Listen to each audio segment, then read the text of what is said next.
పెళ్లి చేసుకుంటే life settle అయిపోతుందని చెప్పింది ఎవడరా బాబు. కరెక్ట్గా 28 ఏళ్ళు వచ్చేసరికి ఇంట్లో వాళ్ళు చేసే పెళ్లి గోల ఒక ఎత్తు అయితే పెళ్ళి అయ్యాక వచ్చే ఫ్యామిలీ రెస్పాన్సిబిలిటీస్ ఇంకో ఎత్తు కదా. బ్యాచిలర్గా ఉన్నప్పుడు వీకెండ్ వస్తే గోవా ప్లాన్స్ అని నైట్ అవుట్స్ అని అంటాం. కానీ పెళ్ళి అయ్యాక వీకెండ్ అంటే సూపర్ మార్కెట్కి వెళ్ళడం, షాపింగ్ మాల్కి తీసుకెళ్ళడం. కానీ భయ్యా, పెళ్ళి అనేది ఒక లడ్డు తిన్నవాడు బాధపడతాడు, తిననివాడు కూడా బాధపడతాడు. ఎందుకో తెలుసా?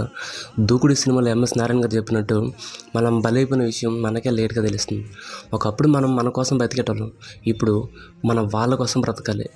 బాధ్యతలు పెరుగుతాయి, ఖర్చులు పెరుగుతాయి, కానీ టైంకి భోజనం పెట్టే ఒక తోడు, మనకంటూ ఒక ఫ్యామిలీ ఉన్నారన్న ధైర్యం వస్తుంది చూసారా.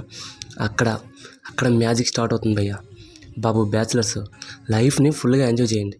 పెళ్ళైన వాళ్ళు మాత్రం బాధ్యతల్ని స్మైల్తో ఫేస్ చేయండి భయ్యా.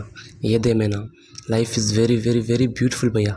ఈ వీడియోని పెళ్ళి కాని ప్రసాదులకి, పెళ్ళి అయిపోయిన మీ ఫ్రెండ్స్కి షేర్ చేయండి. నాయుడు వాయిస్ని మాత్రం సబ్స్క్రైబ్ చేయడం మర్చిపోవద్దు.